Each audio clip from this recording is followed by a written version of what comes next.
Good day. I have Society and Solitude number 4 from Farmstead.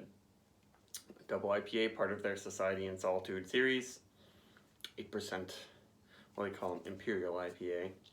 That's kind of an old-fashioned thing. So this is the one with Galaxy and Citra hops. Says it right on there. Citra is registered and Galaxy is a trademark, whatever that means. This was canned March 22nd, so that is a little over 2 weeks ago, less than 3 weeks ago. And I've had this, but it appears I've never been able to bring up this home packaged. I've had friends share with me, and I've had it on draft.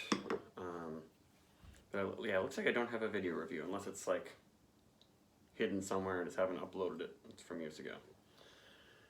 So I really like basically this whole series. Seems like this series used to be a little less thick and fruity. As you can see, very hazy, quite pale.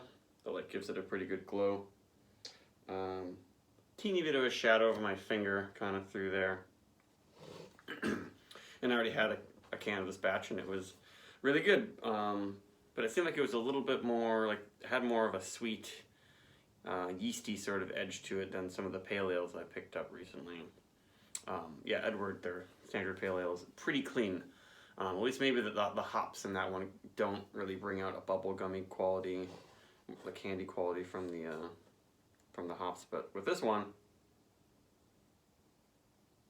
yeah, there's definitely some sweet candy stuff happening, almost like grape bubble tape or something. It's not Belgian bubblegum, but grape bubble tape, yeah, kind of describes it pretty well to me. The Galaxy is not really exploding in the nose.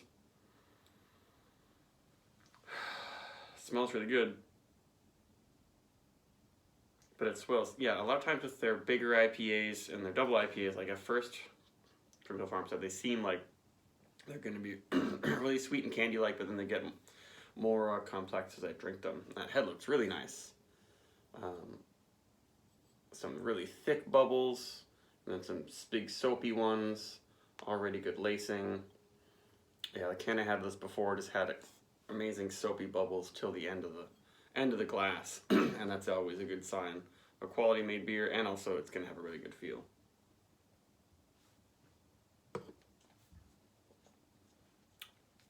Oh yeah.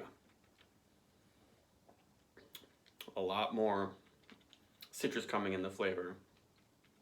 Yeah, in the past I've said this tasted kind of like barley and earth and Sprite, and it's got that for sure.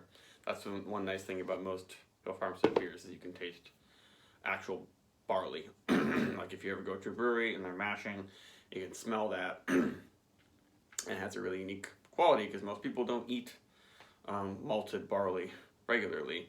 You might have malted milkshake, or malted milk balls, but I mean, that's mostly milk and sugar stuff, but the malt does add this special quality to it.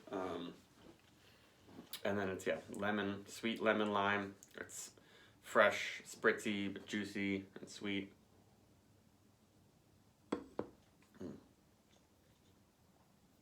Nice, big, soft, fine mouthfeel. Very, very, very slow popping bubbles in there. It's not spritzy on the tongue.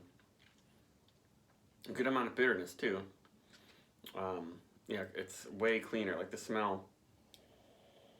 Yeah, this has morphed a bunch already, but at first there's just that sweet quality, which I get with a lot of hazy IPAs. I get candyish, sweet notes for years. That's been what I've been getting from a lot of them. And if they don't get complexity as you drink it, and they're usually not my favorite. But this one is very complex, and like, look at that lacing, like,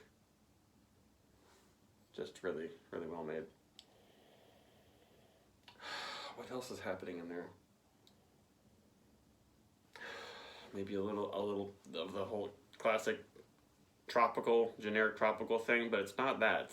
It's not syrupy sweet all tropical. It's got lots of nice citrus, juicy, sweet citrus though.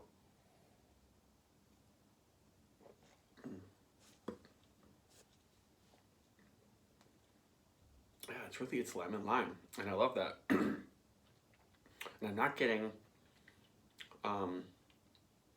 quite like the menthol green quality that I get from Galaxy. It seems like the Galaxy and Citra here are really battling out and coming into something new. At first when I was smelling it, I was like, oh, this is really big on the Citra. But it's really interesting. It's like maybe it's melony and a very slight grassy. Actually, as I drink it, I'll probably get a little bit of this menthol green note. And when I say menthol, it's like not gross mint or menthol cigarettes. It's just hard to describe. I used to say eucalyptus, but then I actually got some eucalyptus and I was like, that's actually not the right thing. It's menthol. I first heard that used by a British YouTuber, I think Real Ale Craft Beer, when he was talking about IPAs, and it's like, that's kind of weird, but actually it makes a lot of sense. It makes more sense to me than pine. Maybe there's a hint of that. It's somewhere between pine and menthol.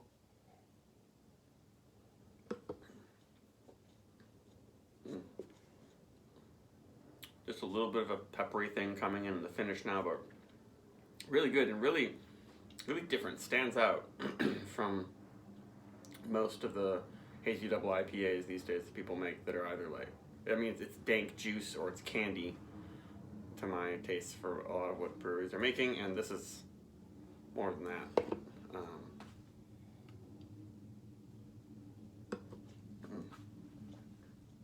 Extremely drinkable.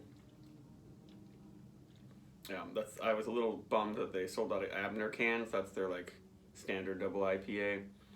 But this is fantastic. This might be, after Abner, my favorite double IPA. Really nice and lingering bitterness. And now it's a tangy menthol, and I hate to say this, but kind of Ricola greenness, but it's not gross cough syrupy. It's not actually like a cough drop, but I feel like that's kind of what the Galaxy is bringing in now. And Galaxy can be really overwhelming. I guess it's like unripe pineapple and just bitter herbs is kind of what happens in the finish. Maybe if they had an IPA flavored Ricola. But this review is getting too long. But it seems like Farmstead is just getting better at making IPAs, honestly. This is a 4.75 for me. And that's it.